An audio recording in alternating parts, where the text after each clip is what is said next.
Welcome back to JB Reviews. I started my channel with a 2018 Ram 2500 and I decided to step up to a 2019 Ram when they did their refresh, redesign, 4.5 gen, 5th gen, whatever you want to call it. It just depends on what you want to call it. I don't know what they call it, but I got the 2019 Ram.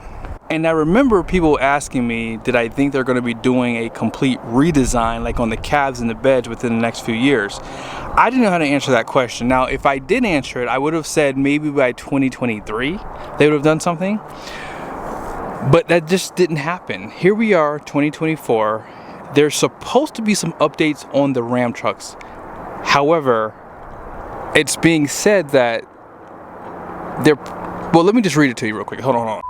Here's an article from Mopar Insiders by Robert S. Miller. It goes on to say, although Ram is just gearing up to launch its updated half tons, the focus will now move to the brand's heavy-duty offerings. Ram has struggled to sell 2500 and 3500 heavy-duty pickup trucks, with the two trucks making the top 10 worst-selling vehicles last month. There was an article with Car Edge looking at how many days of supply of Ram 2500 and 3500s. I believe that the Ram 3500 came in 6th place and the 2500s came in 8th place for the amount of days in supply. So in other words, I understand the 2500s because they don't have as much payload and people are starting to really take it into their consideration when they're buying these trucks. But let's continue to read the article. I just want to make that point really quickly. It was just talking about the day's supply of these trucks right now currently on the ground. Now, most of the trucks here at Larry H. Miller are 2024s. I think they may have maybe a few 2023s, but 9 times out of 10, I think everything here right now is 2024. By the way, this dually, beautiful, is available if you would like to buy it. I pulled this one out because you don't normally see them in silver, and I just wanted to show you guys the truck really quickly. But let's keep reading the article.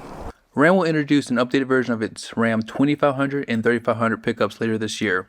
While the 2025 heavy-duty pickups won't be completely new from the ground up, it is expected that Ram will give the trucks an update, not just in the looks department, but also in what's under the hood.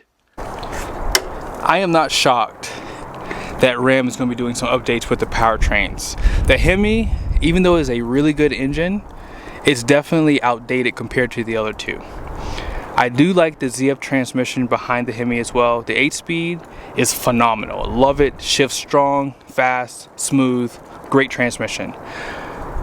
The diesel side of the house, Cummins still uses that inline 6. Love the way this truck feels, especially when you're towing. Great power delivery. It's not as fast as the V8s. It's nice and steady, right? And of course the exhaust brake, we don't have to go down that road. You know what I'm going to say. Phenomenal. With that being said, they are outgunned by the L5P Gen 2 Duramax, and of course the high output PowerStroke and the standard output PowerStroke have, I would say, better performance if you are towing heavy and up steep grades. And of course, the transmission issues are a factor as well. Now, I don't care what anyone says. In this article, you're going to read it. I'm going to read it to you guys in a second. Everyone talks about the 68RF as if it's a terrible transmission. I think a lot of people get that transmission mistaken with a previous transmission that Ram had. That is not the case. I've met so many guys running 2500 Cummins Ram trucks, okay? And all of them said the exact same thing to me. If you don't mess with the performance of the truck, you're good. If you start adding a stage 2 and stage 3 tune on the truck and you start running 35, 37s, yeah, sure, you're gonna have issues with the 68RF as well as any truck out there where you start adding bigger tires and changing and altering the truck. But I've met guys with 400,000 and 500,000 miles on the 68RF. You can go back and watch a video I did early on my channel. I think it's like probably the 3rd or 4th video I ever did. Met a hot shot guy and he said the exact same thing. He was on his 2nd or 3rd truck and he told me no problems with the 68RF. And they run those trucks so they can run at that 10,000 pound gross vehicle weight rating. The Eisen transmission is probably the best transmission in the HC segment. Towing. I want to put that in there, towing, because unloaded is hard to live with. I will admit too, my Ram unloaded was not fun to drive. It was very, very harsh for sure. But nevertheless, that's why you buy these trucks. They're gonna operate like a big heavy pickup truck, right? So I think that they should keep the Eisen around especially for cab and chassis trucks like this. I mean, I think most guys running these trucks don't really care to have, you know, more gears. I think they should maybe do a 7-speed or something like that. Now, I am going to link a video I did before this one about what I think Ram's going to be doing for the transmission department. So you might want to watch that video because I compared it to my wife's Lexus LX 600. Let's keep reading the article. Here's the bad news. The 2025 heavy-duty models should get new front styling, including a new grille, headlamp, and front bumper design. We expect everything from the A-pillar back to be a carryover. New taillight design should mimic the updated half-tons. We would be surprised if Ram adds a full power raise and lower tailgate, which is pretty much available on the GM and Ford pickups. Ram will also more than likely add onboard power, so 2,000 watts, which is available now on the half tons for 2025. And that's been available for the Ford Super Duty.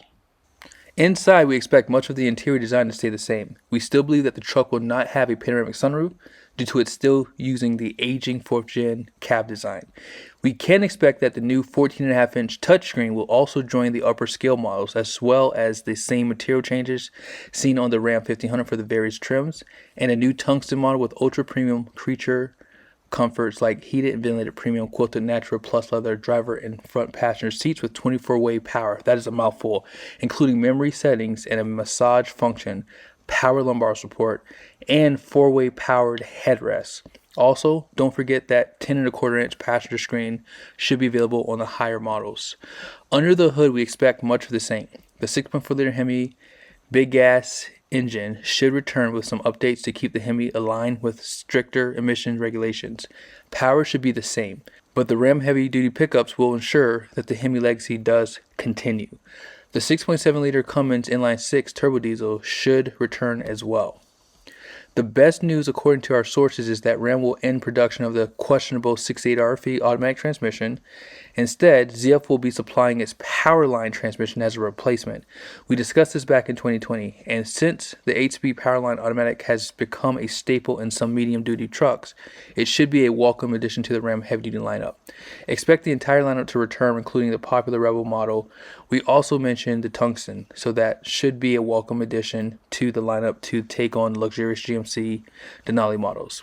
Ram should introduce these new models later this year, with production kicking off sometime late in the 4th quarter of 2024 at the Saltillo truck assembly plant in Mexico. I will admit that Ram's interiors are still definitely up there with Ford and GM. GM just refreshed theirs for 2024. Ford did a complete redesign, and I still think Ram is definitely neck and neck, if not a little bit better. And adding the tungsten is a really good idea because it will be the ultra luxury HD truck. But I don't think no one cares about this stuff. I think what people want is a bigger cab. That really shocked me. I hope that guy is wrong. That was Mopar Insiders. I hope they're wrong. If they don't do a new cab for 2025, at the very least, add the half-ton cabs. At the very least, keep the mega cab, and you will be okay. This cab is too small. It has this big hump in the center here. This is not a good cab. They've been running these since 2009, 2010, and it's just too small. And you can feel it when you're driving one of these, and then when you jump into a GMC or Ford, you can clearly tell just how small and compact this cab is. Even if you jump into a half-ton 5th gen, it's so much bigger. I don't care about the power on board. I just want them to do the right thing. Bigger beds and a bigger cab. And it looks like they're not going to do that. They're going to add the larger screens and all that good stuff. And that's cool. I'm sure some guys are going to like those updates. But if you're having a tough time selling your trucks right now, what do you think is going to happen if you carry over these tiny cabs? You might win back some Ram guys, but you won't win back the majority. And I think that having the 8-speed ZF join the family of the diesels is a good idea, but maybe just for the standard output, and hopefully they'll do something different with the high output.